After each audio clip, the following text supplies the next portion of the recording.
ባለጸግነት ጠንቅር ብሎ ይቅር። እግዚአብሔር የችግር ጊዜ ወዳጅ ብቻ አይደለም። እግዚአብሔር የባለጠግነትን ጊዜ አምላክ ነው። የማጣት ጊዜ ወዳጅ ብቻ አይደለም። እግዚአብሔር የመሙላትን ጊዜ ወዳጅ ነው። እግዚአብሔር ሲቸግረን እጃችንን እንዘረጋለን፣ ሲሞላልን እጃችንን እናጥፍለት አምላክ አይደለም። እግዚአብሔር ወረት አይደለም። እግዚአብሔር የሁል ጊዜ አምላክ ነው። ስለ ሀብታቸው እግዚአብሔርን ከማመስገን ይልቅ ወገኖቼ እግዚአብሔርን በመፈለግ ግድ የለሾች ሆነው አግኝቷቸዋል። ግድ የለሾች ሆነው አያቸው። ምን ማለት እንደሆነ ታውቃላችሁ? ገንዘብ ስለሞላላቸው እግዚአብሔር ብዙ የማያስፈልጋቸው ሆነዋል። ምን ማለት እንደሆነ ታውቃላችሁ? እግዚአብሔር የችግር ቀን ወዳጅ አድርገው ከርመዋል። እግዚአብሔር የሚያስፈልጋቸው ችግር ሲገጥማቸው እንጂ ሀብት የሞላቸው ንብረት የደረጃቸው ቀን እግዚአብሔርን አልፈለጉትም፣ ተዉት። ወገኖቼ ሃይማኖታቸውን ችላ፣ ምግባራቸውን አሳሱት። ስለዚህ ምን አላቸው? ድሃ ናቸው። ግን እኮ በጣም ባለጸጎች እኮ ናቸው። እንደውም የከፍተኛው መደብ አባላት ናቸው። ግን ምን አላቸው? ድሆች እግዚአብሔርን እየተዉት መጥተዋል። ምዕመናን ባለጠግነት እንዴት እግዚአብሔርን እንደሚያስረሳያችሁ ወገኖቼ፣ የምድር ባለጸግነት ባለጸጋውን እግዚአብሔር የሚያስረሳችሁ ከሆነ ባለጸግነት ይቅርባችሁ። ደግሞ አለው የዚህ ዓለም ሙላት የሰማዩን ሙላት የሚያሳጣችሁ ከሆነ የዚህ ዓለም ሙላት ይቅርባችሁ። አንተ የባለጸግነትን ጸጋ ሰጠኸኝ፣ አንተን የሚያስተወኝ ከሆነ የባለጸግነትን ጸጋ ከኔ ውሰደው በሉት እባካችሁ። ይህን ዓለም አታችሁ እግዚአብሔር ዓለማችንን ብናገኘው አይሻላችሁ? በመጥገብ ጊዜ እግዚአብሔርን ስለረሱት ነው ምን ያላቸው? ድሆች አላቸው ባለጸጎች፣ አይናማዎቹን ዕውር አላቸው፣ ቅንጥሎቹን ጎስቋላ አላቸው፣ በሐር ያሸበረቁትን የተራቆትን አላቸው። ምዕመናን እግዚአብሔር እንዴት ያየን ይሆን? አስባችሁታ? ቤታችን የሞላው የሰላውን ንብረት የሚያይ እንዳይመስላችሁ እግዚአብሔር የውስጥ የነፍሳችንን ውበት ያየዋል። እግዚአብሔር አላችንን ብቻ ቢመለከተው እንዳይመስላችሁ እግዚአብሔር ውስጣችን፣ የውስጥ ልብሳችን፣ የውስጥ ጌጣችን፣ በውስጥ የምንለብሰውን ጸጋ እግዚአብሔርን ነው እግዚአብሔር የሚያየው። ምዕመና በዚህ ባለው ነገር እባካችሁ ሀብታም፣ ድሃ፣ ባለጸጋ፣ ምስኪን መባባል እናቁም። ይልቅ በእግዚአብሔር ዓይን እንደዚህ መተያየት እንጀምር። የነፍስ ባለጠግነት የእግዚአብሔር ቤት ሙላ የሰማያዊ ሕይወት ጎዳና ባለጸግነት ነው ለእኛ ለክርስቲያኖች የሚያስፈልገን ወገኖች። ይሄን ዓለም ቢኖረና ንጠላ ባለጸግነት በራሱ የሚነቀፍ ነገር አይደለም። በፍጹም አይነቀፍም። አብርሃም ባለጸጋ ነበር። ኢዮብ ባለጸጋ ነበር። በጣም ብዙ አይነቀፍም ባለጸግነት። ይሄን ስናስተምር ባለጸግነትን እየነቀፍን እንዳይመስላችሁ። ባለጸግነት የሚያመጣው ትዕቢትና መታጀል ግን እግዚአብሔርን የሚያስረሳ ከሆነ ባለጸግነት ጥንቅር ብሎ ይቅር።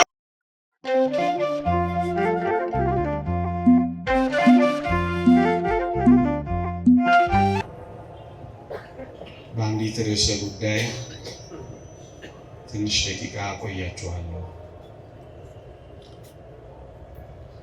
መቸገርህን አውቃለሁ፣ ነገር ግን ባለጸጋ ነህ። ለጥቂት ደቂቃዎች የምንማርበት የትምህርታችን ርዕስ ነው። የቅዱስ ዮሐንስ ራእየ ዮሐንስ ምዕራፍ 2 ቁጥር 7 እስከ 9 መቸገርህን አውቃለሁ፣ ነገር ግን ባለጸጋ ነህ። ይህንን ያለው የተወደደ መድኃኒታችን ኢየሱስ ክርስቶስ ለሰርምኔስ ቤተ ክርስቲያን አለቃ፣ በሰርምኔስ ያለች ማህበረ ምእመናን አስተዳዳሪ፣ የሰርምኔስ ቤተ ክርስቲያን ሊቀ ጳጳስ ፖሊካርፐስን ነው። መቸገርህን አውቃለሁ፣ ድህነትህን አውቃለሁ፣ ነገር ግን ባለጸጋ ነህ አለው። ይህን የተባለው የሰርምኔስ ቤተ ክርስቲያን አለቃ እንደሰማችሁት ችግረኛ ነው። እንደሰማችሁት ደሃ ነው። ግን ይገርማችኋል፣ እግዚአብሔር ባለጸጋ ነህ አለው። እንዴት ግራም ያጋባ ሐሳብ ነው! መቸገርህን አውቃለሁ፣ ድህነትህን አውቃለሁ፣ ማጣትህን እኮ አውቀዋለሁ አለው። ግን አይዞህ፣ ደግሞ እኮ ባለጸጋ ነህ ደግሞ ሲለው እናገኛለን። እንዲህ አይነት ድሃ ባለጸጋ ምን ቢሆን ነው?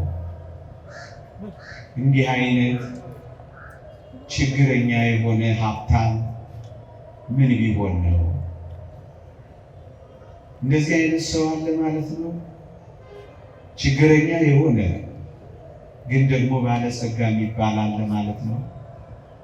አዎ፣ እግዚአብሔር ሲያይ ምዕመናን እንደዚህ ነው የሚያየው። ይህንን ጳጳስና እሱ የሚያስተዳድራት ቤተክርስቲያን ተመልከቱ። በጣም ችግረኞች ናቸው። የሚኖሩበት ሀብት ያካበቱት ንብረት የላቸው። እጅግ በጣም በችግር ነው የሚኖሩት። የታወቁ ድሆች ናቸው። ግን እግዚአብሔር በድህነታቸው አይደለም የሚያውቃቸው። ምን ብሎ እንደሰየማቸው ይወት ባለጸጋ ሆናችሁ አላቸው። ሊቃውንት ቤተ ክርስቲያን በሰርምኔስ ያሉ ምዕመናንን ለምን ድሃ እንደሆኑ አስቀምጠዋል። ስንፍና ይዟቸው አይደለም ድሃ የሆኑት። መስራት ጠልተው አይደለም ድሃ የሆኑት። ታዲያ ምን ሆነው ነው ድሃ የሆኑት ከተባለ በአይሁድና በአሕዛብ ንብረታቸው ተወርሶባቸው ነበር። ክርስቲያን በመሆናቸው ክርስቶሳውያን በመሆናቸው ሽታቸውን እንኳን ስለጠሉባቸው ከቦታ ቦታ ያፈናቅሏቸው ነበረ። ስራም ያሳጧቸው ነበረ። በዚህ ምክንያት ነው መከራ ሲበዛባቸው ከመከራው ጋር አብሮ ድህነቱን ተጫናቸው። መከራ ሲኖር ድህነትን መከተሉ አይቀሬ ነው ወገኖቼ። ድሆች የሆኑት በአይሁድና በአሕዛብ በሁለት ወገን የሆነ መከራ ደርሶባቸው እንጂ ሰነፎች ሆነው አልነበረም ወገኖቼ። ሁለተኛውን ምክንያት ሊቃውንት ሲገልጹ ምን ይላሉ መሰላችሁ? ክርስቲያን በመሆናቸው እግዚአብሔርን በመከተላቸው ከአንድ ቦታ ወደ አንድ ቦታ አፈናቅለዋቸው በፍልሰት የመጡ በመሆናቸው ድንገት ስለወጡ ሀብታቸው ንብረታቸው ትተው ነው የወጡት። በዚህ ምክንያት ነው ድሆች የተባሉት እንጂ ስራ ጠልተው ስንፍና ይዟቸው ቅምጥልነት አምሯቸው ድሃ የሆኑ አይደሉም ወገኖች። ለዚህ ነው መቸገርህን አውቃለሁ ግን ባለጸጋ ነህ ያለው። የሚበሉት እስኪያጡ ድረስ ተቸግረው ነበር። ያጡ የነጡ እስኪሆኑ ድረስ ችግረኛ ሆነው ነበር። ታዲያ እነዚህ ክርስቲያኖች እግዚአብሔር ምናቸውን ቢያይ ነው ባለጸጎች ናቸው ያላቸው? የዚህ ጳጳስና የእነዚህ ምዕመናን ችግር ወገኖቼ ባንክ ያስቀመጡት ገንዘብ ባይኖራቸው፣ አክሲዮን የገዙበት ንብረት ያከማቹበት ሀብት ባይኖራቸው፣ የሚቀማጠሉበት ርስት የሚተማመኑበት ጉልት ባይኖራቸው፣ እነዚህ የሰርመኔስ ክርስቲያኖች አንድ ነገር ነበራቸው። እሱ ምንድን ነው ካላችሁ ክርስትናቸው ነበር፣ ሃይማኖታቸው ነበር። እግዚአብሔር ያየው ባዶ ሆድ መሆናቸውን አይደለም፣ ሕሊናቸውና ነፍሳቸው በፍቅር እግዚአብሔር መሙላታቸውን ነው ያየው። የሚለብሱት የሚቀይሩት አለመኖሩን አይደለም እግዚአብሔር ያየው። በጸጋ ልብስ በጥምቀት ልጅነት መክበራቸውን ነው ያየው እግዚአብሔር። ወገኖቼ ችግር ክርስትናን አላስተዋቸው፣ ችግር ሃይማኖት አላስቀየራቸው። ለዚህ ነው እግዚአብሔር ችግር ሀብትን አሳጣቸው እንጂ ሃይማኖት ስላላሳጣቸው ነው ባለጸጎች ናችሁ ያላቸው። ምዕመናን ችግር እኮ ሃይማኖታችንን ሊፈታው አይገባል። ማጣት እኮ ጸሎታችንን ሊያቋርጠው አይገባል። በሆነ በዚህ ዓለም ጉዳይ የሆነ ነገር ሲጎድል በመንፈሳዊው ዓለም ሊጎልብን እኮ አይገባም። ችግር ያሳጣቸው ሀብት ነው እንጂ ክርስትናቸውን ስላላሳጣቸው ነው ባለጸጎች ናችሁ ያላቸው። ምዕመናን እስኪ የምር እንነጋገር። በዚህ ዘመን እግዚአብሔር እንደሚለን ነው የምናምነው ወይስ ዓለም የምትነግረንን ነው እየተቀበልን ያለ ነው? ወገኖቼ እውነት እንነጋገር ከተባለ ዓለም ድሆች ናችሁ ካለችን ሰንብታን የለ። ለዚህ አይደል ደስታ የጠፋበት? ለዚህ አይደል ሳቅ ያጠረ? ለዚህ አይደል ጭርምት ኩርምት ያለው? ለዚህ አይደል ፊታችን የወየበው? ለምንድን ነው እውነተኛ ደስታ ያጣ ነው ከተባለ ይሄ ዓለም የሚነግረንን እየሰማን ስለሆነ ነው። ድሆች ናችሁ ሲለን አሜን አለን። ምስኪኖች ናችሁ ሲለን እሺ አለን። ምንም የሌላችሁ መናጢዎች ናችሁ ሲለን አዘንን፣ ተከዝን። ምናልባት የሚያቀማጥል ቪላ ስለሌለን አንዳንዶቻችን በዚህ ምድር ላይ እንደኖርን እንኳን እናስብ በጣም ጥቂቶች ነን። አንዳንዶች እኛ ምን እንኖር ነው አኗኗሪ ነን እንጂ እስከ ማለት እኮ ደረሰ እንዴ! ደስታችንን በዚህ ዓለም ቁሳዊ ነገር መዘነውና ብዙዎቻችን ደስታን አጣ፣ ሳቅ አጣ፣ ፍስሐ አጣ፣ እርካታ አጣ፣ ሰላም አጣ።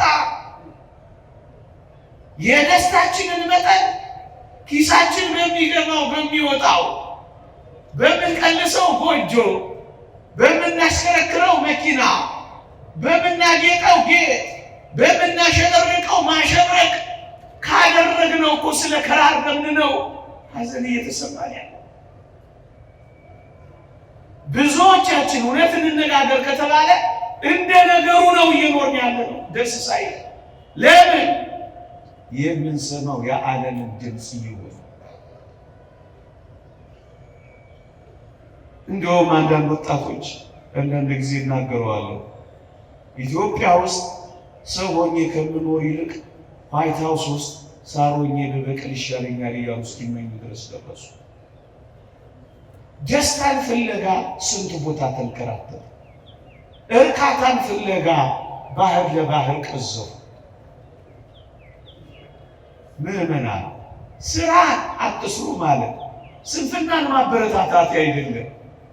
ብዙዎቻችን ዓለም የምትነግረንን እየሰማን እግዚአብሔር የመረጠልንን ችላ እያልን ደስታችንን ካላቅን ቆየን እያልኳችሁ ነው።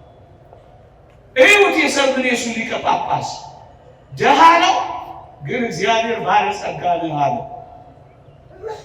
ምንም የለው፣ ግን እግዚአብሔር ሁሉ ያለህ ነህ አለው። መቸገርህን አውቃለሁ፣ ግን እኮ ባለጸጋ ነህ አለው። እግዚአብሔር ያለውን ትሰማላችሁ ወገኖቼ። ጥቂት ዓለም የምትለውና እግዚአብሔር የሚለው እንዴት እንደሚለያይ በሞቴ ላሳያችሁ። ዓለም ከተወሰነ ኪሎ ካሎሪ በታች ከበላችሁ ወይም በዓመት የሆነ ዶላር ካላመጣችሁ ደሃ ነው ብሎ ነው የሚበይነው። ዓለም እንደዚህ ነው የሚበይነው። የዓለም የብልጽግና ልኬት ይሄ ነው። እግዚአብሔር ግን እንደዚህ አይደለም የሚለው። አያችሁ የዓለም ከእግዚአብሔር እንዴት እንደሚለይ ተመለከታችሁ። በሞቴ በተቀደሰ ትዳር ተወስኖ በቃለ እግዚአብሔር መስፈርትነት ልጆቹን የሚያሳድግን አባት ይህ ዓለም አፋኝ የሚል ስም ነው የሚሰጠው። ኋላ ቀር የሚል ታርጋ ነው የሚለጥፈው። እናውቃለን። ያልገባው እኮ ነው የሚለው። እያያችሁ ነው።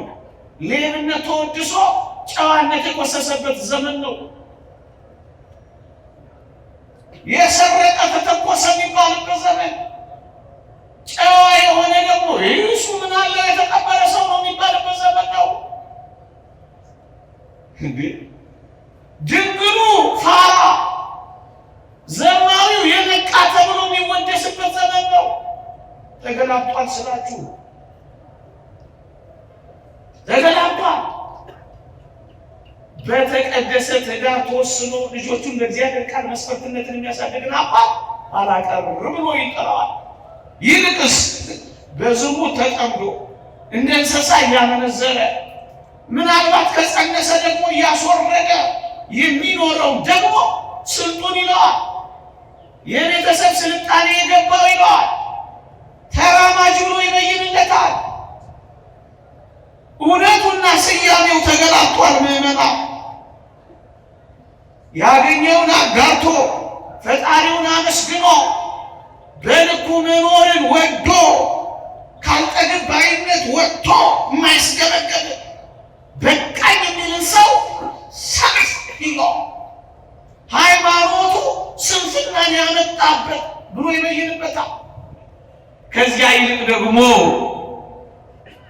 በስነ ልቦና ቀውስ ውስጥ እስኪወድቅ ድረስ ታማሚና በሽተኛ እስኪሆን ድረስ ጠባ ለገንዘብ መሸ ለሆድ የሚንከራተተው ከእግዚአብሔር ከሰው የተለየውን ግን ታታሪ የሥራ ባህል የገባው ስልጡን ብሎ ይሰይምለታል። ተገላብጧል። ያልኳችሁ እኮ ይሄንን ነው ወገኖቼ። ልክ እንደዚሁ ባለጸግነትና ድህነት በእግዚአብሔር ዓይንና በዚህ ዓለም ፊት ተለያይቷል። ምዕመናን እሱን ነው እንድናስተካክል በዚህ ምሽት እቺን ርዕስ ባነሳ ብዬ የመረጡት ወገኖቼ። እግዚአብሔር ያለውን ተመልከቱ። ሃይማኖት ስላለ ባለጸጋ ነህ፣ ክርስቲያን ስለሆንክ ባለጸጋ ነህ፣ የመንግሥተ ሰማያት ዜጋ ስለሆንክ ባለጸጋ ነህ፣ የቅዱሳን ኅብረት ጉባኤተኛ ስለሆንክ ባለጸጋ ነህ፣ ደስታህን ከውጭ ሳይሆን ከውስጥ የሚፈልቅ ባለጸጋ ነህ፣ በምትኖርበት ቪላ ሳይሆን በእግዚአብሔር ቤት ውስጥ በመጣል ደስ የሚልህ ባለጸጋ ነህ። በሚመጣ በሚሄድ ነገር ሳይሆን ሰማያዊው በሆነው ጸጋ ደስተኛ የሆንክ አንተ ባለጸጋ ነው እኮ የሚለው ወገኖች። ምዕመናን እውነት እንነጋገር። ድህነት ምንድን ነው? ባለጸግነትስ ምንድን ነው? እኔ ከምተረጉመው ይልቅ ታላቁ አባት ቅዱስ ዮሐንስ አፈወርቅ የተረጎመበት መንገድ እንዴት ደስ ይላል! እስኪ ላንሳላችሁ። ድሃ የሚባለው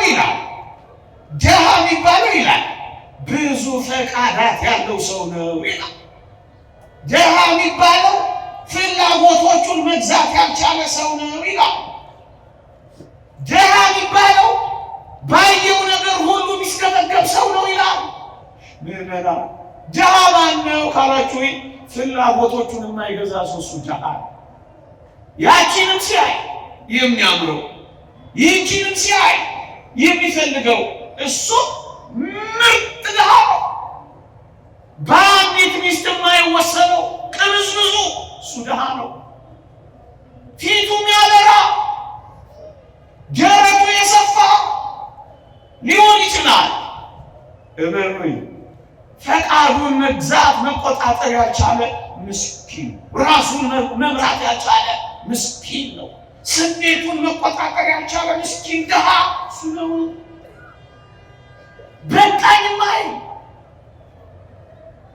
ባየው ነገር የማይረካ በሚኖረው ኑሮ መደሰት የማይፈልግ ማመስገን የማይችል አጉረምራሚ እሱ ድሃ ነው የሚለው። ምዕመናን እስኪ እውነትን እንነጋገር ከተባለ የሁሉንም ማለት አይደለም። በዚህ ዘመን የምናያቸውን አንዳንድ ነገሮች እስኪ እንተዛዘብ። ጠንቋይ ቤት ሄዶ ፀጉር ቆርጦ ሪሚጦ ጥሎ እርቃኑን ሄዶ አመድ ላይ ተንከባሎ ከአጋንንትና ከዲያብሎስ ጋር ውል ገብቶ ተዋውሎ ሀብት የሚያዘንበውን ባለጸጋ ስትሉት አታፍሩ። ጠዋትኛ ጋር ማታ ሌላ ቦታ እየተንበረከከ የመንግሥተ ሰማይ ቤቱን ያፈረሰ የዚህን ዓለም ቤት ያነጸ እናንተ ባለጸጋ ትሉታላችሁ። እግዚአብሔር ግን ምን እንደሚለው ስሙ። ለምድር ባለጸጋ በዓለም ሰዎች ዓይን የተመነደነ ነው፣ በእግዚአብሔር ዓይን ፊት ግን ምርጥ ድሃ ነው። ፈቃዱን መግዛት ያልቻለ ራሱን መቆጣጠር ያልቻለ እሱ ድሃ ነው ያለው ሊቁ ዮሐንስ አፈወርቅ እኮ ይህንን ነው። ምዕመናን እንዴ እውነት እንነጋገር ከተባለ በዚህ ዓለም ላይ ያያችሁት አይደለ? የአንዱን ንግድ አዘብቶ የአንዱን ቢዝነስ ነጥቆ አንዱ ያስመጣውን ተመሳጥሮ የሆነ ቦታ አስቀምጦ የእሱን ያለ ቀረጥ አስገብቶ የሌላውን ንግድ አበላሽቶ የእሱን 200 እና 300% አትርፎ የሚገነቡት ህንፃዎች ስያሜያቸው ሌብነት፣ ወንጀል ሳይሆን ባለጸግነት ከተባለ ሰነበተ። አሁን ይህንንም ባለጸጋ ልንለው ነው። አናፍርም እኮ እንሰማለን እኮ የህፃናት ወተት የሚጠጣውን ቀን እየቀየሩ ኤክስፓየርድ ያደረገውን ቀን እየለወጡ በብዙ ጥፍ እያተረፉ ብዙ ህንፃዎችን ሲገነቡ ለዚህ ዓለም ባለጸጎችን እነሱ ናቸው። ህፃናትን እያፈረሱ ህንፃዎችን የሚገነቡ አየ ባለጸጋ ባንተፊ። እግዚአብሔር ግን እንዴት እንደሚያየው ተመልከት። እንደዚህ እኮ ነው። ምንድን ነው ድህነት? ምንድን ነው ባለጠግነት? የወንድምን ሀብት የቤተሰብን ሀብት ብቻው ተቆጣጥሮ ደግሞ ሰነዳት ደልዞ ምርጥ የቀረጥ ስወራ አድርጎ ወገኖቼ ግን እኮ ባለጸጋ ሳያካፍ ግን እኮ ባለጸጋ እግዚአብሔር የሚለውና እኛ የምናየው እንዴት እንደተለያያችሁ ምዕመናን፣ እናንተን ለማጽናናት ወይም ደግሞ በነገር እንደዚህና እንደዚያ እያሉ ማጽናናት ፈልጌ እንዳይመስላችሁ። እግዚአብሔር የሚያየው እንደዚህ ነው። ችግረኛ ነህ፣ ምስኪን ነህ፣ ጎስቋላ ነህ፣ ግን እኮ ባለጸጋ ነህ። እንዴ ባለጸጋ ማለትን ሲተረጉመው ሃይማኖቱ የጸና ምግባሩ የቀና ትሩፋት የሚሰራ በጽድቅ የሚመላለስ እሱማ ባለጸጋ ነው ይላል ቅዱስ ዮሐንስ አፈወርቅ። ምዕመናን እግዚአብሔር የሚነግራችሁን ትሰማላችሁ ወይስ ዓለም የምትበይነውን ነው አሜን እሺ ብላችሁ የምትቀበሉት? እዩት፣ የሰርምኔሱ ሊቀ ጳጳስ ችግረኛ ነህ፣ ደሃ ነህ፣ ምንም የሌለህ ነህ፣ ግን ባለጸጋ እኮ ነህ ነው የሚለው። ወገኖቼ ሃይማኖት ካላችሁ ክርስቲያን ከሆናችሁ የመንግሥተ ሰማያት ተስፋ ካላችሁ በንጽሕና ለመመላለስ ከተጋደላችሁ የእግዚአብሔርን ተስፋ ከጠበቃችሁ የታረመ መልካም ጸባይ ካላችሁ ጥቂት በጥቂት በጽድቅ ከተመላለሳችሁ እውነቱን ልንገራችሁ በዓለም ፊት ችግረኞች በእግዚአብሔር ፊት ግን ባለጸጎች እናንተ ናችሁ። ቦታውን እናቀያየውማ በሞቴ ፎርብስ መጽሔት አንተን ላያውቅ ይችላል። እነ ቢል ጌትስ የተሰለፉበትን ድርድር ጭራሽ ላደርስበት ትችላለህ። ግን ምን ስምህ በመንግሥተ ሰማያት ስለተጻፈ ደስ ይላል። አይወቅሃ ፎርብስ መጽሔት አይጥራሻ የዚህ ዓለም መዝገብ አይወቅሃ። የእግዚአብሔር መዝገብ ካወቀ ደስ አይልም። ቅዱሳን ሐዋርያት አጋንንት እኮ በስምህ ተገዙልን ብለው መጡ። ደስ እያላቸው እየተፍነከነኩ መጡ። ስማቸው ዝነኛ ስለሆነ በምድር ላይ አጋንንት ስለወጡላቸው ደስ እያላቸው መጡ። ጌታችን ግን እንዲህ አላቸው በሞቴ ስሜት አጋንንት ስለተገዙላችሁ በዚህ ደስ አይበላችሁ፣ ይልቅስ ስማችሁ በሰማያት ስለተጻፈ ደስ ይበላችኋል። እህቴ የደስታሽ ምንጭ ምንድን ነው? የእግዚአብሔር መሆንሽ ነው። ወንድሜ የሰማዩ ርስት ወራሽ ለመሆን የዚህች ቤተ ክርስቲያን አባል መሆንህ ነው። ከቅዱሳንና ከሐዋርያት ጋር ባለሀገሮች በመሆን ደስ ይልሃል። በምን ደስ ትሰኛላችሁ? እኔ ክርስቲያን ነኝ እያላችሁ ትስቃላችሁ፣ ደስ ይላችኋል። ምዕመናን መቸገርህን አውቃለሁ፣ ግን ባለጸጋ ነህ። ሌላ ላሳያችሁ። የዚህ ተገላባጭ ራዕየ ዮሐንስ ምዕራፍ 3 ቁጥር 17 ላይ ሎዶቅያ የምትባል ማህበረ ምዕመናን ቤተክርስቲያን ደግሞ ታገኛላችሁ። አሁን ሰርምኔስን የነገርኳችሁ የሎዶቅያን ማህበረ ምዕመናን የሎዶቅያን ክርስቲያኖች ደግሞ ላስታውሳችሁ። ሎዶቅያ ማለት ደግሞ የወደብ ከተማ ናት። ብዙ መርከቦች ያልፉባታል። የንግድ እንቅስቃሴ ይሞላባታል። ማዕድን ማውጫ አላት። የሐር ማምረቻ አላት። የአይን ክሊኒኮች አላት። በዚህ ምክንያት በሎዶቅያ የሚኖሩ ክርስቲያኖች በጣም ባለጸጎች ሆነዋል። ሀብታሞች ሆነዋል። ገንዘብ የሞላባቸው ሆነዋል። ክርስቲያኖቹን እኮ ነው የምነግራቸው። እንደውም ከዚህ የተነሳ የከፍተኛው መደብ አባላት ወደ መሆን ደርሰዋል። እግዚአብሔር ግን ምን እንዳላቸው ስሙ። በሞቴ ስሙ ላንብብላችሁ። እንዲህ ይላል ጎስቋላ፣ ድሃ፣ ምስኪን፣ እውር፣ የተራቆት መሆንህን ስለማታውቅ አይላቸው መሰላችሁ። እነሱ እኮ በገንዘብ ባለጸጎች ናቸው። ግን እግዚአብሔር ምን አላቸው?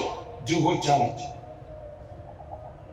እነሱ እኮ ማህበራዊ ደረጃቸው ሁሉ የሚፈልጋቸው ሆኖ ሰው የሰበሰባቸው ሰው የከበባቸው እኮ ናቸው። ግን ምን አላቸው? ምስኪን አላቸው። ሐር እያመረቱ ሐር የሚደርቡ እኮ ናቸው። ግን ምን አላቸው? የተራቆት ካላቸው በጣም ቅንጥሎች ያማሩ ሆነዋል። ግን ምን አላቸው? ጎስቋሎች አላቸው። የአይን ክሊኒክ አላቸው። ምን ብያችኋለሁ? ያበራ ነው አይናቸው። ግን ምን አላቸው? እውር አይናቸው መሰላችሁ። እግዚአብሔር ለምን በሞቴ ለምን እንደሆነ ልንገራችሁ። ስለ ሀብታቸው እግዚአብሔርን ከማመስገን ይልቅ ወገኖቼ እግዚአብሔርን በመፈለግ ግድ የለሾች ሆነው አግኝቷቸዋል። ግድ የለሾች ሆነው አያቸው። ምን ማለት እንደሆነ ታውቃላችሁ? ገንዘብ ስለሞላላቸው እግዚአብሔር ብዙ የማያስፈልጋቸው ሆነዋል። ምን ማለት እንደሆነ ታውቃላችሁ? እግዚአብሔር የችግር ቀን ወዳጅ አድርገው ቀርበዋል። እግዚአብሔር የሚያስፈልጋቸው ችግር ሲገጥማቸው እንጂ ሀብት የሞላቸው ንብረት የደረጃቸው ቀን እግዚአብሔርን አልፈለጉትም፣ ተዉት። ወገኖቼ ሃይማኖታቸውን ችላ፣ ምግባራቸውን አሳሱት። ስለዚህ ምን አላቸው? ድሃ ናቸው። ግን እኮ በጣም ባለጸጎች እኮ ናቸው። እንደውም የከፍተኛው መደብ አባላት ናቸው። ግን ምን አላቸው? ድሆች እግዚአብሔርን እየተዉት መጥተዋል። ምዕመናን እግዚአብሔር የችግር ጊዜ ወዳጅ ብቻ አይደለም። እግዚአብሔር የባለጠግነትን ጊዜ አምላክ ነው። የማጣት ጊዜ ወዳጅ ብቻ አይደለም። እግዚአብሔር የመሙላትን ጊዜ ወዳጅ ነው። እግዚአብሔር ሲቸግረን እጃችንን እንዘረጋለን፣ ሲሞላልን እጃችንን እናጥፍለት አምላክ አይደለም። እግዚአብሔር ወረት አይደለም። እግዚአብሔር የሁል ጊዜ አምላክ ነው። እነዚህ የሎዶቅያ ምዕመናን ግን ሲቸግራቸው ጊዜ የሚፈልጉት ሲሞላላቸው ጊዜ የሚተዉት አይነት ሆነው አገኛቸው። ስለዚህ ምን አላቸው? ችግርተኞች አላቸዋ፣ ድሆች አላቸዋ፣ ጎስቋሎች አላቸዋ፣ እውር አላቸዋ። ምዕመናን ባለጠግነት እንዴት እግዚአብሔርን እንደሚያስረሳያችሁ ወገኖቼ። የምድር ባለጸግነት ባለጸጋውን እግዚአብሔር የሚያስረሳችሁ ከሆነ ባለጸግነት ይቅርባችሁ። ደግሞ አለው የዚህ ዓለም ሙላት የሰማዩን ሙላት የሚያሳጣችሁ ከሆነ የዚህ ዓለም ሙላት ይቅርባችሁ። አንተ የባለጸግነትን ጸጋ ሰጠኸኝ፣ አንተን የሚያስተወኝ ከሆነ የባለጸግነትን ጸጋ ከኔ ውሰደው በሉት እባካችሁ። ይህን ዓለም አታችሁ እግዚአብሔር ዓለማችንን ብናገኘው አይሻላችሁ? በመጥገብ ጊዜ እግዚአብሔርን ስለረሱት ነው። ምን ያላቸው? ድሆች አላቸው ባለጸጎች፣ አይናማዎቹን ዕውር አላቸው፣ ቅንጥሎቹን ጎስቋላ አላቸው፣ በሐር ያሸበረቁትን የተራቆትን አላቸው። ምዕመናን እግዚአብሔር እንዴት ያየን ይሆን? አስባችሁታ? ቤታችን የሞላው የሰላውን ንብረት የሚያይ እንዳይመስላችሁ እግዚአብሔር የውስጥ የነፍሳችንን ውበት ያየዋል። እግዚአብሔር አላችንን ብቻ ቢመለከተው እንዳይመስላችሁ እግዚአብሔር ውስጣችን፣ የውስጥ ልብሳችን፣ የውስጥ ጌጣችን፣ በውስጥ የምንለብሰውን ጸጋ እግዚአብሔርን ነው እግዚአብሔር የሚያየው። ምዕመናን በዚህ ባለው ነገር እባካችሁ ሀብታም፣ ድሃ፣ ባለጸጋ፣ ምስኪን መባባል እናቁም። ይልቅ በእግዚአብሔር ዓይን እንደዚህ መተያየት እንጀምር። የነፍስ ባለጠግነት፣ የእግዚአብሔር ቤት ሙላ፣ የሰማያዊ ሕይወት ጎዳና ባለጸግነት ነው ለእኛ ለክርስቲያኖች የሚያስፈልገን ወገኖች። ይሄን ዓለም ቢኖረና እንጠላ ባለጸግነት በራሱ የሚነቀፍ ነገር አይደለም። በፍጹም አይነቀፍም። አብርሃም ባለጸጋ ነበር፣ ኢዮብ ባለጸጋ ነበር። በጣም ብዙ አይነቀፍም ባለጸግነት። ይህን ስናስተምር ባለጸግነትን እየነቀፍን እንዳይመስላችሁ። ባለጸግነት የሚያመጣው ትዕቢትና መታጀል ግን እግዚአብሔርን የሚያስረሳ ከሆነ ባለጸግነት ጥንቅር ብሎ ይቅር እንድንለው ግን የሚያስፈልግ ባለጸግነታችን ጸሎት የሚያስተወር ባለጸግነታችን የእግዚአብሔር ቤት የሚያስረሳ ባለጸግነታችን ካህናትን እንድንነቅ ባለጸግነታችን በተጋነነ የሀብት አድናቆት ምክንያት ይህን ዓለም የሚያጋድለን ከሆነ ይቅርብን እንድንለው። ምዕመናን ይህ ዓለም ለምን እየተጋደለ ይመስላችኋል? አታውቁ? ለሀብት በሚደረግ ሽሚያ አይደለምን? የአንደኛው ዓለም ጦርነት፣ የሁለተኛው ዓለም ጦርነት፣ የእኛን እንኳን የአድዋ ጦርነት ተመልከቱ። ጥሬ ዕቃ ለማግኘት ሲባል አፍሪካን ቀኝ ለመግዛት የተደረጉ ወረራዎች አልነበሩም? ሽሚያ እኮ ነው። አሁንስ በዙሪያችን የከበቡን ጦርነቶች፣ መፈናቀሎች፣ መጠላላቶች እንደ ስካር አዙሪቶች እርስ በርሳችን የሚያላትሙን የመርዝ ንግግሮች ከምን የመጡ ይመስላችኋል? ባለጠግነትን ከመመኘት አይደለም። የዚህ ዓለም ሐሳብ የባለጠግነትን ማታለል አንቆ ያዘው ተብሎ እንደተጠራ ይቺን ዓለም አንቆ ያዘው። ይሄ ውድና ይሄ ናፍቆት አለ። ይሄን ባለመውደድ ውስጥ እኮ ሰላማዊነት ነው ያለው። አብሮ ተካፍሎ በመኖር ውስጥ መጣላት አለ። ይሄው እኛ ኢትዮጵያችን እንኳን ይሄው ታንቃለች። በዚህ ጦርነት፣ በዚህ መናማቅ፣ በዚህ ጦር መሳሪያ ትጥቅ፣ በዚህ ስልጠና፣ በዚህ ጩኸት ለምን? ይሄው ሌላ ምን አለ? ሌላ ምን አለ? ዓለማችን ላይ ግም የሚለው ፈተናና መከራ፣ ጦርነት፣ ውርጅብኝ ሌላ ምንድን ነው? ምስሉ ለሀብት የሚደረግ ሽሚያ፣ ስልጣንን ተከትሎ የሚመጣው የባለጸግነት ማማ ላይ የመድረስ ሩጫ ነው ዓለማችን ላይ የነገሰው። ወገኖቼ የተጋነነ አድናቆት ሳይኖረው ይልቁንም ለወንድሙ ለማካፈል ልቡ የሚከፈተው ይልቁንም የራሱን የሚያካፍል ሰው የሌላውን የሚመኝ አይደለም። ስታካፍል የሌላውን አትመኝም። ክርስቲያን የመሆን ይህን ዓለም የመናቅ ድል የማድረጊያው መንገድ እኮ ይሄ ነው። ካካፈል ወንድምን ወደ ከመቀበል ይልቅ የምትሰጥ ስትሆን ምዕመናን በጣም ሰላማዊ ነው የምንሆነው።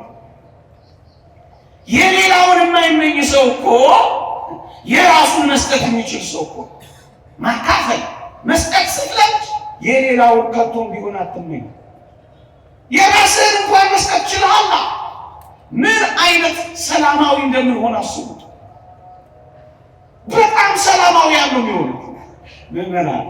በዚያ ገዳም የነበረውን ታሪክ አልሰማችሁ? ለገዳሙ አበምኔት ሰጡት። የተወደደውን የመጀመሪያውን ወይን ሰጡት። ይሄ ለእኔ አይገባም ሲል ለሌላው ሲያስተላልፍ፣ ያኛውም ይሄ ለእኔ አይገባም ለአባ ገሌ ነው እያለ ሲያስተላልፍ፣ ይሄ ለእኔ አይገባም ለአባ ገሌ ነው እያለ ሲያስተላልፍ፣ ዞራ ዞራ መጀመሪያ ለእኔ አይገባም ያለው የገዳሙ አበምኔት ጋር ደረሰች። እዛ ገዳም ባለው ፍቅር እጅግ በጣም ተደነቀ ይላል። ፍቅር እንደዚህ ነው ምዕመናን። የተጋነነ የሀብትና የባለጠግነት ምኞት ግን ይሄው ደስታን ካሳጣን ቀረበ። ምዕመናን ምንድን ነው ድህነት? ምንድን ነው ባለጸግነት? እሱን ነው አሁን የወላችሁ ችግረኛው ባለጸጋውን ደግሞ ችግረኛ የሚለው የእግዚአብሔር እይታ የእኛ የክርስቲያኖች እይታ መሆን አለበት ወገኖቼ። ሌሎች በጣም ባለጸጎችን ላሳያቸው እግዚአብሔር ያላቸው። በተለይ የመቄዶንያ ማህበረ ምዕመናን የመቄዶንያ ክርስቲያኖች መከራ ወርዶባቸው ብቻ አይደለም በጣም ድሆች ነበሩ ይላል መጽሐፍ ቅዱሳችን። በጣም ድሆች ነበሩ፣ በጣም ድሆች ነበሩ። ግን እንዴት ይደንቃሉ መሰላችሁ! በጣም ድሆች ቢሆኑ ካላቸው ላይ ለሌላው ማካፈልን ግን የለመዱ ስለነበር መጽሐፍ ቅዱስ ምን እንዳላቸው ታውቃላችሁ? ባለጸጎች ብሎ የጠራቸው። ላንብብላችሁ። የድህነታቸው ጥልቅነት የልግስናቸውን ባለጠግነት አብዝቶታል። እንደ አቅማቸው መጠን ከአቅማቸውም የሚያልፍ እንኳን ወደው እንዲሰጡ እመሰክርላቸዋለሁ። ለቅዱሳን በሆነው አገልግሎት እንዲተባበሩ ይህን ቸርነት በብዙ ልመና ከኛ ይለምኑ ነበር ተባሉ። ድሆች እኮ ናቸው፣ መከራ ወርዶባቸዋል። ግንስ በማካፈል አንደኛ ናቸው። እና ምን አላቸው? የድህነታቸው ጥልቅነት ይላል የልግስናቸውን ባለጸግነት አብዝቶታል ይላል። ምዕመናን በመንጠቅ ነው እኛ አንደኛ የሆነው ወይስ በመስጠት ነው? ይዋቸው በመስጠት ባለጸጎች ነበሩ ይላል። ክርስቲያኖች የሌላውን በመንጠቅ ባለጸጎች አትሁኑ። ይልቅስ አስደናቂ የባለጠግነት ቀመር ከፈለጋችሁ በመለገስ ባለጠጎቹ፣ በማካፈል ባለጸጎቹ። እናንተ የምትጎርሷትን ለሌላ በማጉረስ ባለጠጎች ሁኑ ባካችሁ። ይልቁንም እንዲህ ባለው ዘመን ወገኖቼ፣ የማይበሉ በሚበዙበት ዘመን፣ ብዙዎች ስራ ባጡበት ዘመን፣ ዓለም ላይ እንዳጠቃላይ በሚወርደው ውርጅብኝ በምናውቀው በማናውቀው ተፈጥሯዊው ሰው ሰራሹ ምክንያታዊ ባልሆነ መንገድ በሚፈጠሩት ነገሮች መካከል ባለጸጋ መሆን ከፈለጋችሁ አካፍሉ። 3 ጊዜ የሚበላ ቢያንስ 1 ጊዜ ለማይበላው ያካፍለው። ይሄ ክርስቲያናዊ ሕይወት እውነተኛ የባለጸግነት መወጣጫ የመሰላል መንገድ ነው። የሚሰጥ አያጣማ። ሌላው እግዚአብሔር ማበደር ይጀምራል። ምዕመናን ሊቁ ቅዱስ ዮሐንስ አፈወርቅ መስጠት ተአምራት ከመስራት ይበልጣል ይላል። ተአምራት የሚሰራ ሰው ከእግዚአብሔር ይበደራል።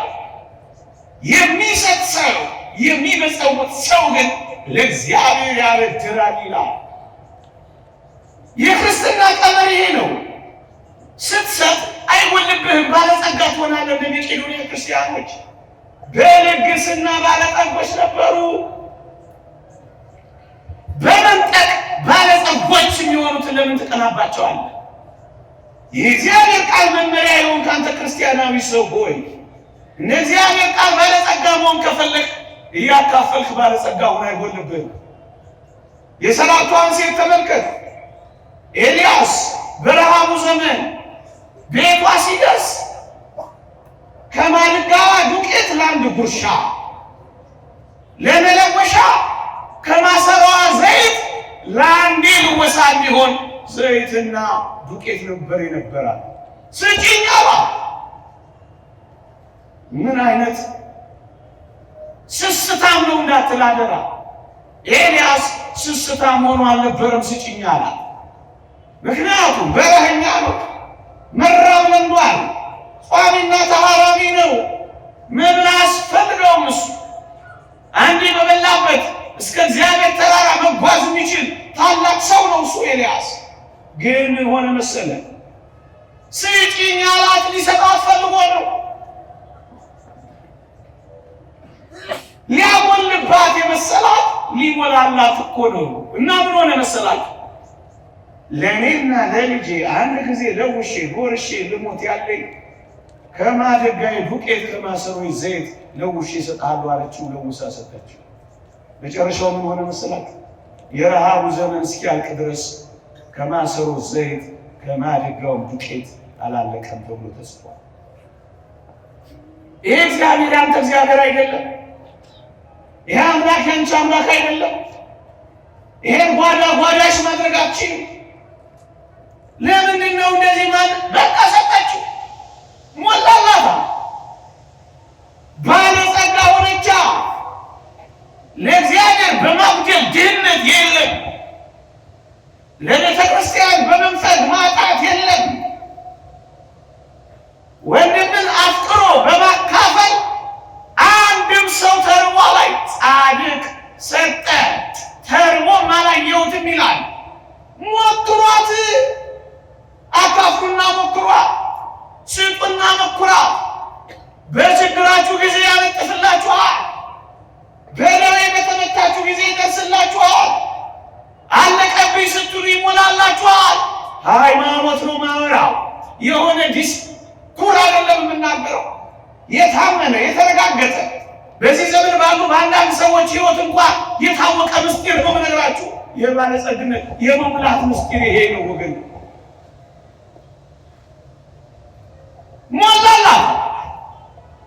ሞላላት አላለቀን።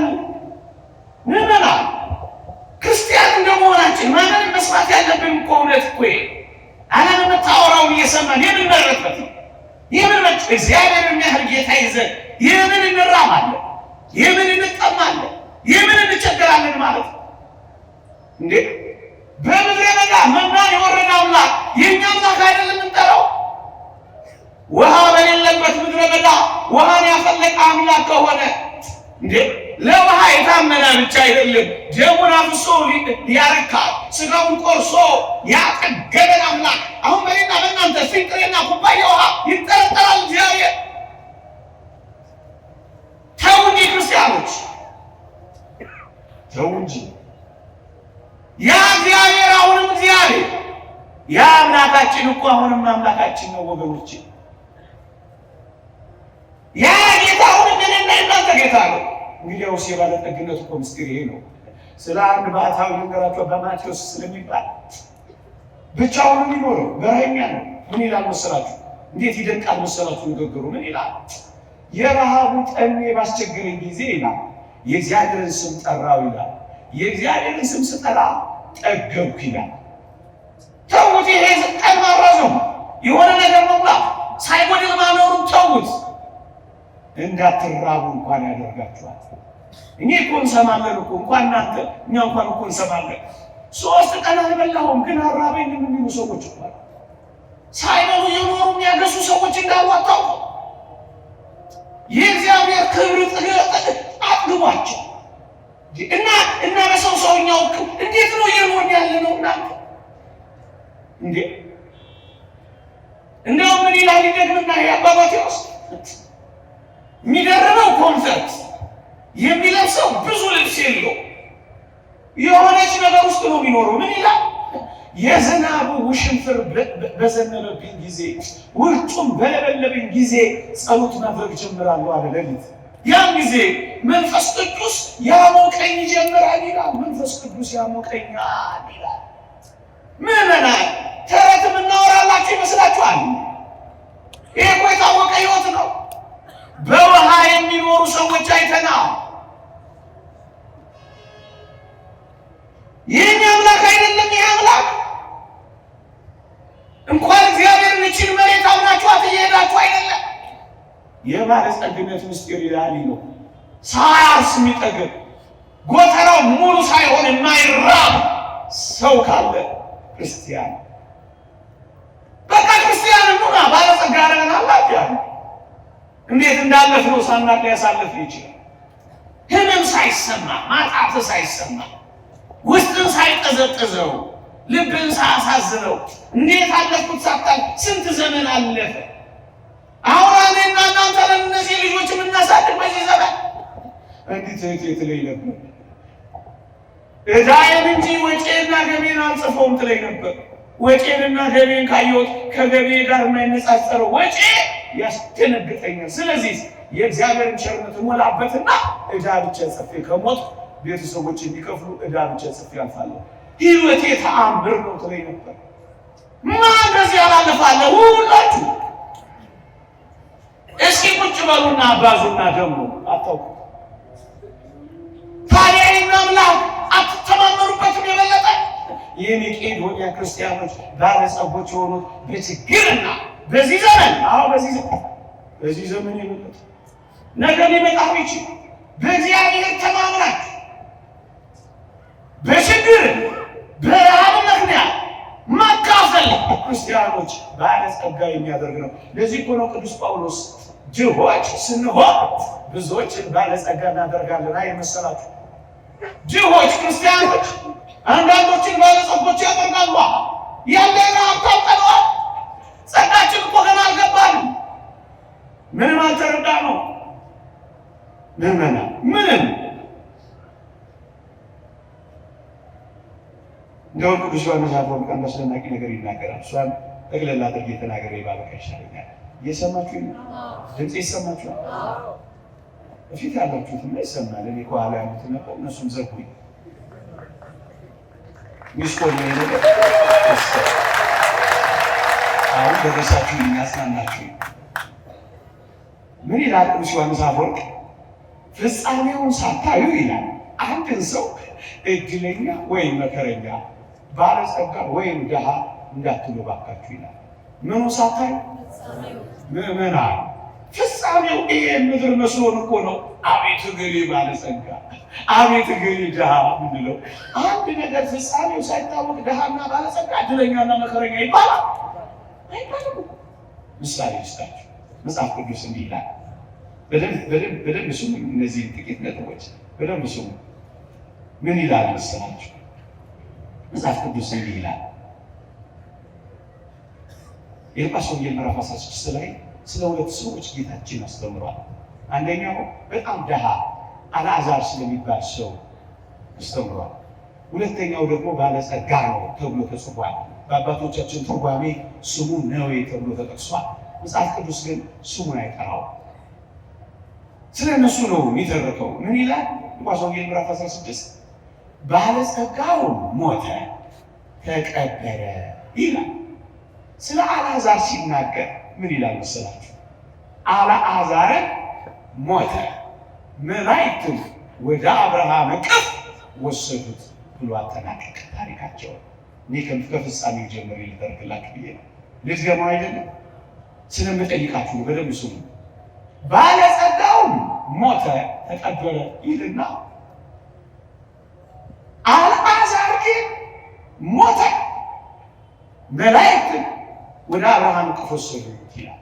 እስኪ ልጠይቃችሁ፣ እናንተ እንደ አልዓዛር ብትሆኑ ይሻላችኋል ወይስ እንደ ባለጸጋው? ምን የምራችሁ ነው? አሁን አንዳንድ ጥያቄ ስለምጠይቃችሁ እስኪ ያስቡባት። እቺ የመለሳችሁ ሊመለስ እንደ አልዓዛር ወይስ እንደ ባለጸጋው? ድምጻችሁ ሳሳብ ነው። እርግጠኞች ናችሁ? አልዓዛር እኮ በዚህ ምድር ሲኖር በጣም ደረጃ አንድ ደሃ ነበር። ባለጸጋው ደግሞ አንዳች ቀረሽ የማይባል በዚህ ምድር ሲኖር በጣም ባለጸጋ ነበር። አሁን ደግሜ ልጠይቃችሁ፣ እንደ አልዓዛር ደሃ ወይስ እንደ ባለጸጋው? ባለጸጋ የምራችሁ እንደገና እሺ፣ ነገሩን ትንሽ ላወሳስበው እየፈተንኳችሁ ላምሽ። አልዓዛር እኮ ደሃ ብቻ እኮ አይደለም፣ በድህነቱ ላይ ከባድ ደዌ ያለበት በቁስል የተመታ ነበር። ባለጸጋው ደግሞ አንድም ታሞ ማያውቅ ምርጥ ቅምጥል ነበር። እስኪ አሁን ደግሜ ልጠይቃችሁ፣ ምን ነው መሳቅ ጀመራችሁ? ገባችሁ መሰለኝ። እንደ አልዓዛር ወይስ እንደ ነዌ? እንደ ባለጸጋ በሽተኛም ወሮና ክርስቲያኖች ናቸው። ግድ የለም ነገሩ እንደነደና የበለጠ ላወሳስቡ ሊጨምርላችሁ። ባይስማማችሁም ተሰማታላችሁ። አለቃችሁ ድህነት ሲጀመር ደዌ ብቻ አይደለም ወገኖቼ። አንድም ተንከባካቢ አስተማሚ የሌለው ሰው ምስኪን ከመሆኑ የተነሳ አልዓዛርን የሚያስታምሙት ውሾች ነበሩ። እንደውም የእግዚአብሔር ቃል ምን ይላል? ውሾች ቁስሉን ሲልሱለት ደስ ይለው ነበር ይላል። ያ ባለጸጋ ግን አንድም እንስሳ እንደው ሰው ምን ብዛም የለውም፣ በጥንቃቄ ነው የሚኖረው። እስኪ ደግሞ የሚል ጠይቃችሁ፣ እንደ አልዓዛር ወይስ እንደ ባለጸጋ? ልታበሽቁኝ ይመስላል እኮ። አዎ ደግማችሁ ግን እያሰባችሁበት ነው። እንዴት ይደንቃል! ለምን እንደዚህ እንዳላችሁ ይናውቃል። ፍጻሜውን አይታችሁ ነው። እውነት አሰብ። አዎ ለዚህ እኮ ነው ምዕመናን ከፍጻሜው በፊት ባለ ነገር አትኩሩ። ፍጻሜው ገና ነው። የእውነት ባለጸጋና የእውነት ድሃ መሆን የሚታወቀው በዘላለም መንግስት በፍርድ ውሳኔ ነው። እየሰማችሁ ነው? ባለጸጋው ይህን ያህል ባለጸጋ ሆነ። በጣም ይደንቃችኋል። እንደው እያጋነንኩ እንዳይመስላችሁ ሁሉን ነገር ትቼው እኮ ነው። አልዓዛር ቢለምን የሚለምነው ይሄ አልዓዛር የሚሰጠው ሰው እንኳን አልነበረውም። እየሰማችሁ ነው? ምክንያቱም ባለጸጋው ሰው ብቻ ነው የሚያየው። ምዕመናን እኔና ከእናንተ እኮ አሁን እንኳን ቢለመን ሰጫችሁ እኮ ብዙ ነው። ይህ አልዓዛር የወረደበትን ውርጭብኝ ተመልከቱ። ግን አሁን ምዕመናን እያላችሁ ያላችሁ በዚህ ምድር ላይ ባለጸጋ ሆኜ መቃብር ብቻ ምገባ ከመሆን ይልቅ በጣም ድሃ፣ በጣም ታማሚ፣ በጣም ያጣ ተንከባካቢ በማጣት ብቻዬን እንኳን በሆን ፍጻሜ ይመርልኝ እያላችሁ እንደሆነ ገብቶኛል። እውነቴን ነው። በቃ የክርስትና ልብ እኮ ይሄ ነው። ፍጻሜውን ተመልከቱ። አሁን ባለው ጊዜያዊው ነገር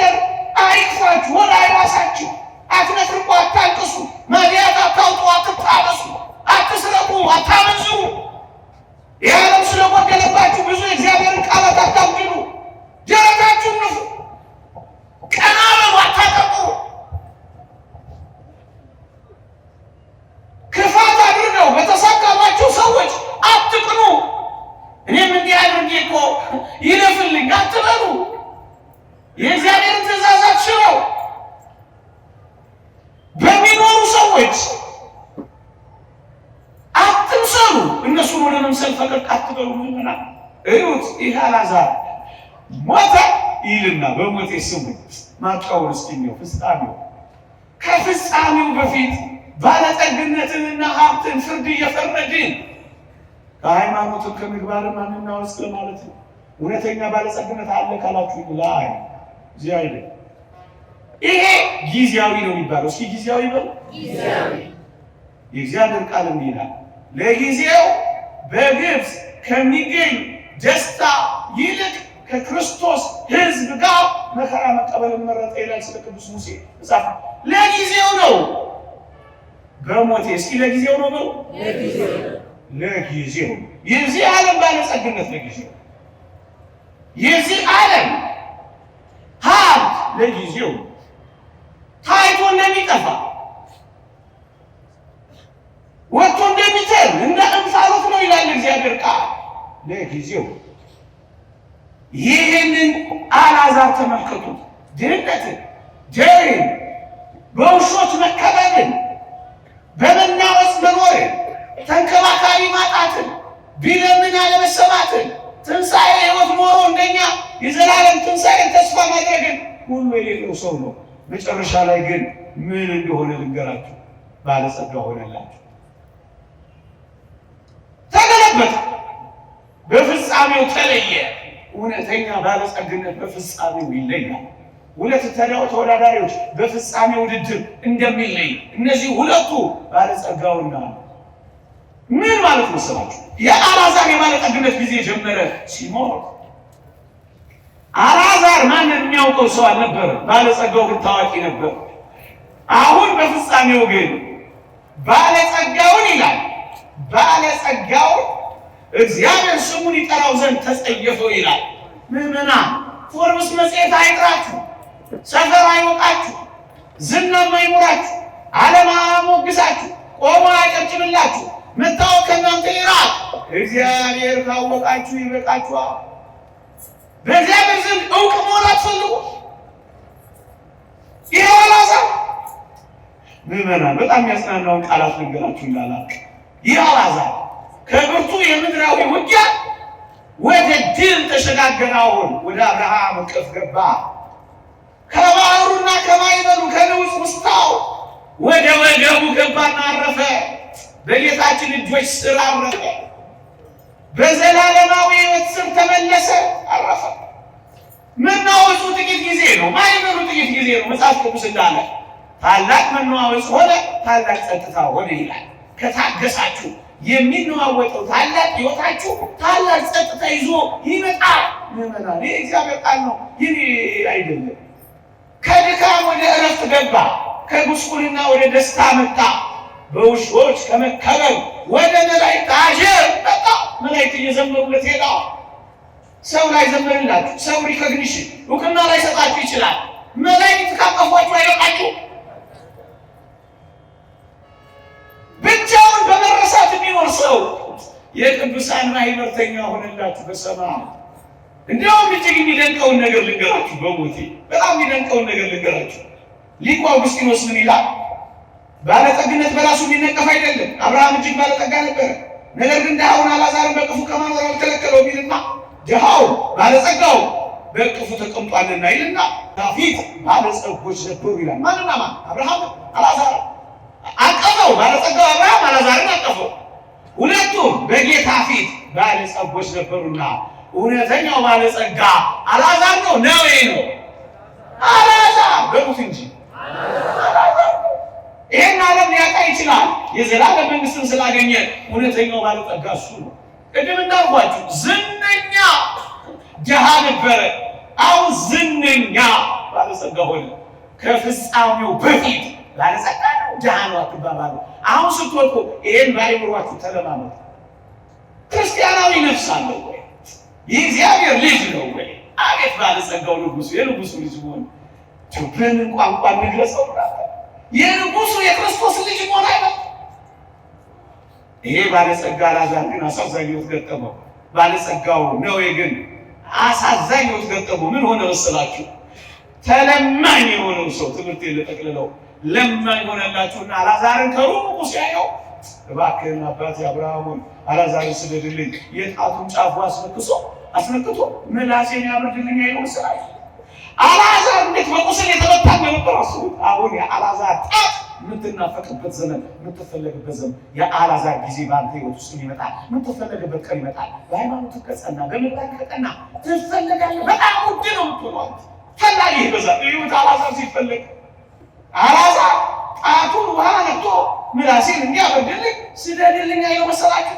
መለመን ጀመረ አልዓዛር። እንዲሁ ብዙ ሰዓት አልወስድባችሁም እንጂ በነገርኳችሁ ታሪክ የምትለመነው እኮ ትሆን ነበር። ክርስቲያኖች ሆኑ፣ መንፈሳዊ ሆኑ፣ ፈውሰኝ ብሎ እዚህ በመንገድ የሚመላለሰው ጥላ ይፈውስ ነበር። የእግር ትቢያ ይፈውስ ነበር። ፋርማሲ የሚሰለፈውን አንተ ቃል ስትናገር ይፈወስ ነበር። ክርስቲያኖች ሆኑ፣ መንፈሳውያን ሆኑ፣ እንደ ሐዋርያት እንደ ቅዱሳን ጎተራችን ይሞላል። በአንድ ቀን አሰው፣ በአንድ ቀን አቅለው፣ በአንድ ቀን ጎተራ ከተው እንደነበሩት እንደነ ቅዱስ ታዲዮስ ህዝብን ከረሃብ ትታደግ ነበር። ክርስቲያን ብትሆን ትለመን ነበር። አንተ አድነኝ እያለ ቀሚስን ይጨርሰው ነበር። ነጠላይን እየቆረጠ ይጥለው ነበር። በሞቴ ቀና ብሎ ምድር ላይ አንድ ቀን አይቶት የማያውቀው ይሄ ባለጸጋ አልዓዛር ምን እንዳደረገው ታውቃላችሁ? በጣም የሚደንቅ ነገር ልንገራችሁ። ከሩቅ አየሁ። አፍንጫው ስራ አይቶት እኮ ያውቃል። ከሩቅ ደግሞ አፈረው። ማፈሩን በምን ታረጋግጣላችሁ መሰላችሁ? አልዓዛር ጋር ነው በቅርበት የኖረው። ግን ምን እንዳለ ታውቃላችሁ? አብርሃም አባቴ ሆይ አልዓዛርን ስደድልኝ አይለው መሰላችሁ? አልዓዛር ጋር ነው ምን አለበት? አፈራ። ስሙን የሚጠራው አልፈለገማ። እግዚአብሔር ስሙን ተጸየፈው። ይህን ሰው ደረቱን የነፋው አሁን አፍሯል። ደጅ ወድቆ የነበረውን ያላየው ሰው አሁን ከሩቅ መመልከት ጀምሯል። በምድር የናቀን በሰማይ ናፍቋል። ከዚህ ቀን በላይ ክፉ ቀን አለ። ምዕመናን፣ ክፉ ቀን ካላችሁ የተቸገራችሁበት ቀን አይደለም፣ የእግዚአብሔር መንግሥት የምታጡበት ቀን ነው። ለአንተና ለእኔ ክፉ ቀን ለክርስቲያን ከእኔ ሂድ የምትባለውን ድምፅ መስማት፣ ከሰው መባረር መሰላት፣ ሰው ከመንግሥተ ሰማያት መፈናቀል ነው ወገኔ። ከዚህ ዓለም መፈናቀል እርባናም ቆም የማትስጠው ምግብ ያን ያህል ቁም ነገርም አይደለም። አትርበትበትበት። በምግብ ፊት አቅምን አሳይቶ የእግዚአብሔር ልጅ ስለሆንክ ክፉ ቀን ካላችሁ ይሄ ነው ክፉ ቀን። ወግድ ቀን የሚለው ክፉ ቀን አንድ ታሪክ ብቻ ነግሬያችሁ ልጅ ሀሳቤ ግን እየገባችሁ ነው? ጮኩባችሁ። አንድ ታሪክ ብቻ ይሄን በጣም ያሳምርልኝ። አንድ ታሪክ ብቻ ነግሬያችሁ ልጅ አንድ ሰዓት ሞላኝ። እናንተ ነው በችግር ውስጥ እንዳትላችሁ፣ አሁን ካለው በላይ ችግር እንዳትሰጠባችሁ። ይሁን ቢሆን እስከ ሰሙኝ ያላችሁ ወጣችሁ ሽጥላችሁኝ አትሄዱ። በዚህ ብቻ ሲና ላይ ያለው ዘይሌሱ የጻፋት አንድ አስገራሚ መጽሐፍ አለ። እዛ ታሪክ ላይ ያየዋል። እውነተኛ ታሪክ ነው የምነግራችሁ። ሁለት ሰዎች ነበሩ። አንዱ ባለጸጋ ነው፣ አንዱ ደግሞ እግዚአብሔርን ሙሉ ቀን እያመሰገነ እየጸለየ ነው የሚፈልግ ባህታዊ ነው። ሁለቱም የት ይገናኙላችኋል? ባለጸጋው የሰው ሽታ ጠልቶ አንድ ሸለቆ ውስጥ ቆንጆ ቤት ሰርቶ እየተቀማጠለ ሊኖር ወደዛ ሸለቆ አካባቢ ቤት ይሰራል። ይሄ ባህታዊ ደግሞ በጸጥታ ለእግዚአብሔር ጽሙድ ሆኖ ምስጋና እያቀረበ ለመኖር ወደዛ ሸለቆ ሄድና ፊት ለፊት መኖር ይጀምራሉ።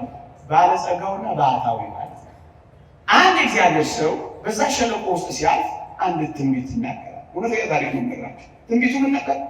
በዚህ ሸለቆ ውስጥ ያለ ባለጸጋ በዚህ ሌሊት ይሞታል ብሎ ትንቢት ተናገረ። ይሄን የሰሙ የባለጸጋው ሰውዬ አገልጋዮች ተደናቀው የተሯሯጡ እንዳይሽቀዳደሙ ሄደው አንድ እግዚአብሔር ሰው ዛሬ እኮ ከባድ ተናገረ። ምን? በዚህ ሌሊት ትሞታለህ አለ።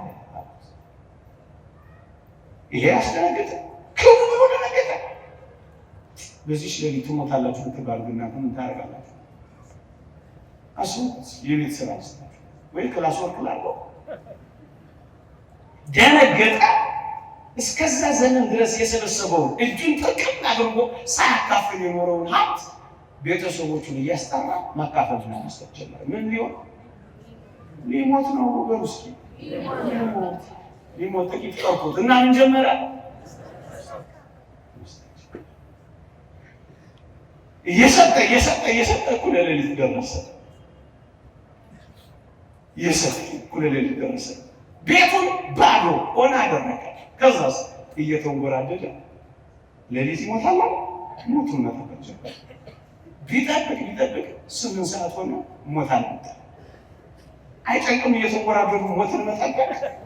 መስኮቱን ይከፍታል፣ ሞት የለም። 9 ሰዓት ምን የለም። ግን ምን ትሆናለህ ተብሏል። በዚህች ሌሊት ማን ይሞታል? ባለጸጋው እኮ ነው ይሞታል። 11 ሰዓት ሆነ፣ ሞት የለም። 12 ሰዓት ሆነ፣ ወፎቹ ተንጫጩ። ነጋ፣ ማን ሳይመጣ?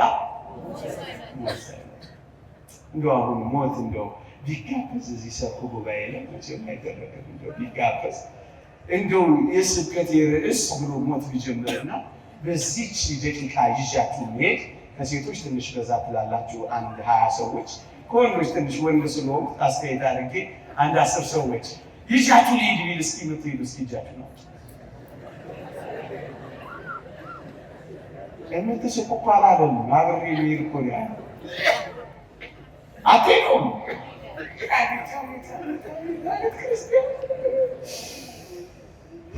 ቅዱስ ዮሐንስ አቦቱ በጣም እየገረፈ ነበር ከዚህ የሚያባረሩ ሁላችን ነው። በሞት ላይ ያለን ፍራቻ አይደለም እያሳየን ያለ ነው። እሱን እኮ ነው ክርስቶስ ሞትን ድል ባደረገው ትንሣኤ ላይ ያለን ቸልተኝነት እኮ ነው። እስከ 12 ሰዓት ሞት የለም፣ ነጋ፣ አልሞተም። ለካ በዛች ሌሊት የሞተው ባለጸጋ ማን ነበር? እዛ ፊት ለፊት የሚፈለው ባለጸጋ እግዚአብሔር የሚያውቀው ባለጸጋ ማን ነበር? ሰው ሁሉ የሚያውቀው ባለጸጋ ማን ነበር?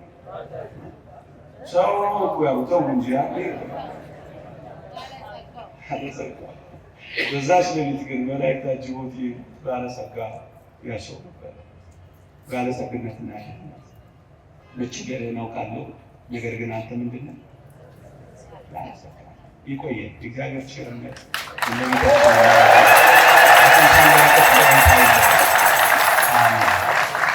እንድናምነው እንድንኖርበት ይርዳል። ያጨበጨብነውን በጓዳ ደግሞ እንድናለቅስበት፣ እንድንሰናበት፣ እንድንጽናናበት ያግዘን። አሜን።